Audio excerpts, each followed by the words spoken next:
ASMRCast. Today we are back here, surprisingly, randomly, in the wonderful world of Kerbal Space Program. I love this game. You guys know how much I love this game, and I'm hoping that with your help, by the end of the evening we can get to the moon. That is our goal. We're going to live stream as long as we can, and then this will go up as episodes on the channel. We have like various different bits and pieces that we can do, like rescue stuff from orbit of Kerbal and stuff like that. So that's where those are coming from. This one's transmit or recover scientific data from space around Kerbal, which we can do. We've got a test to do with a liquid fuel engine at where?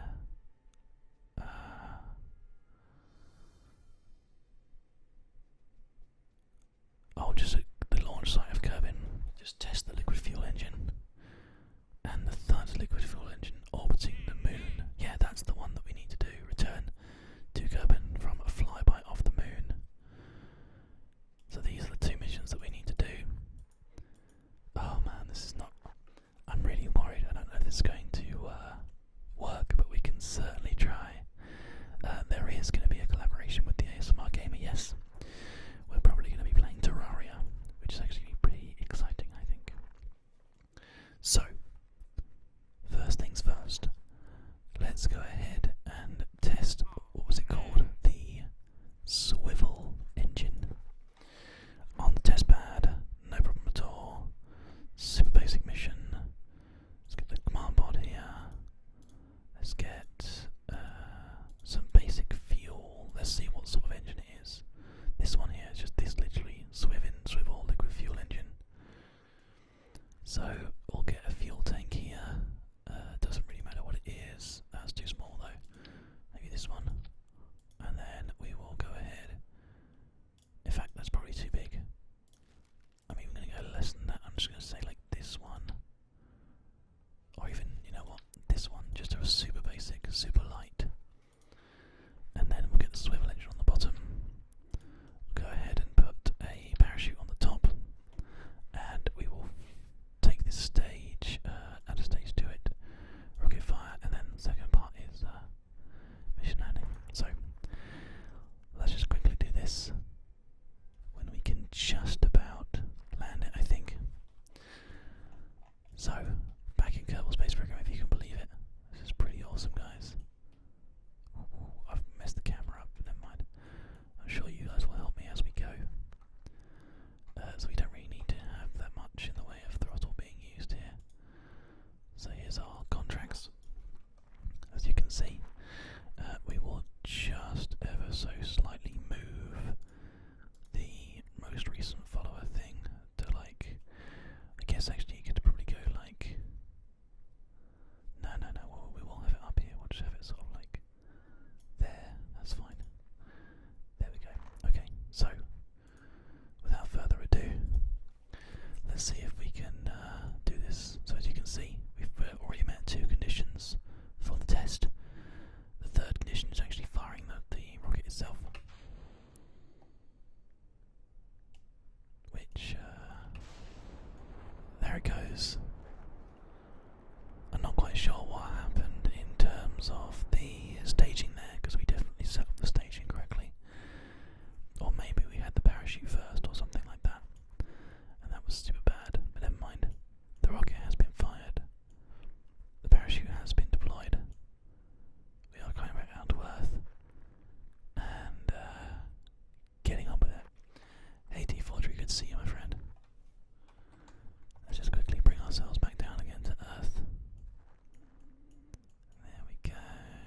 I said before, it's been a very long time. So I'm a bit worried that we're going to miserably fail here and everything's going to go hideously wrong. But I'm still going to try, and we're not going to try to land on the moon yet, we're just going to try and go around it and then back out again. That's like the first mission that we want to try and take care of here. So here is our pod. We now need to think about, the amount of fuel that we need, we know is going to be a lot for a lot of these stages anyway. Now let's have a look at basic jet engine, thumper solid fuel buckets. The swivel is good.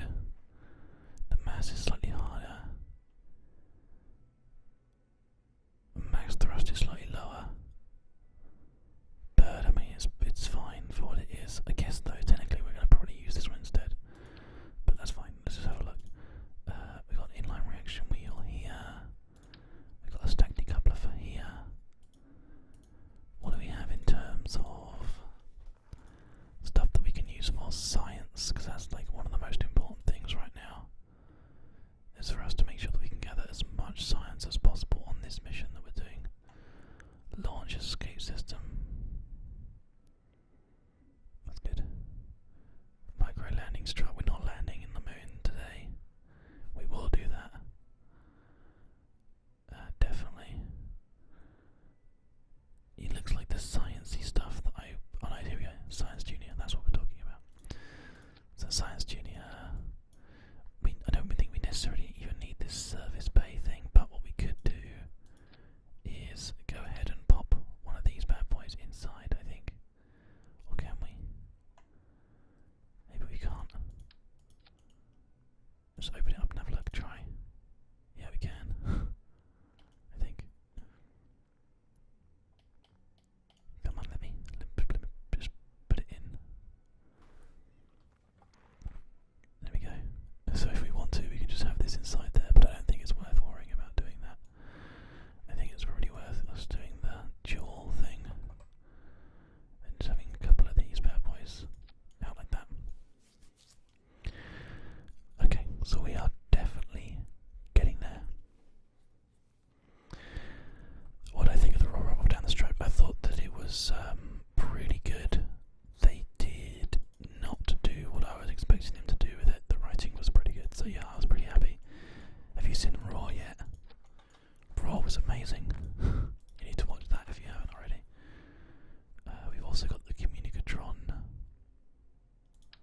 I guess we could probably get one of these as well. Or a couple of them. I seem to remember us building like the perfect kind of ship basically, and that was like our little module that had everything that we needed inside of it to do loads of like science and stuff while we were out there. We need to take Bob Kerman, the scientist. Apparently we can take all three of them, so maybe we should do that. Yeah, it gives them experience points, doesn't it? So let's just get all three and just have them. Oh no, we've only got the one space, sorry. So yeah, Bob is the one that we want because he is a scientist, he can go outside of the vehicle. Most important thing. Okay, let's just go through into Multi-2 and see what else we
this might just be like really crazy and just too much in the way of fuel and stuff, so maybe I won't. No, we'll just try with these for now. Like that. And then we get the 4-way and get some aerodynamic 0.078, 0.037, doesn't really matter which ones we use. This is fine. This is just for sort of stability whilst we're flying this whole bad boy system. And then we also want to put the aerodynamic nose cones on the tops here. Now then, I wonder if that kind of makes sense for flying. It looks like it is like off center though right now. Is that because everything else wasn't like on to begin with? I'm not actually sure, you know. That there, that there. Okay, that's just better now. It's kind of snapped it in for us. That's good. Okay, so you know what we could actually do? Just to be really crazy here, is give ourselves another 2 of these bad boys. That's really hard to do actually, I think. It's not happy about doing it. Well, what I can do is I can put these in quite low. And I can take these ones off and I can put them a bit higher. There's an engine inside that thingy, that housing. Okay, I can't quite do that, it looks like. Never mind. Okay, well, I'll tell you what we'll do. Let's just try this first. And just kind of re-familiarise ourselves with the game and see how far we can get. Oh, we just got the bits and pieces back from that mission. Oh. Okay. So, the rocket is on the thingy. We actually want to change around this staging a little bit first, so it's those and those. And then those basically should all break at the same time. Then it's that one. And then it's detach. And then it is come back home again. So let's just give this a go and see what happens. See how sort of high and stuff we can get with this setup that we've got right now. We need to turn on this. Oh. This has no SAS modules on board and no RCS either, so whoops. But never mind. I guess this is quite a good test, really, and actually, surprisingly enough, it's not too bad with these systems that we've got in place. It looks like we're actually getting way too fast, way too quickly, so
just burn straight back down again towards the sea. We can reclaim and kind of move on from that.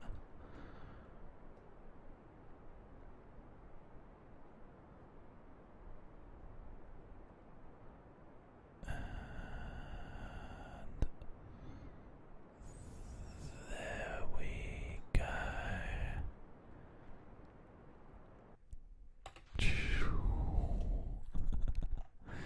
Obviously this is the part where SAS comes in very much handy, because currently I don't see how we're going to be able to keep ourselves in the right position for this re-entry. There it is. You know what, actually, surprisingly enough, it's holding itself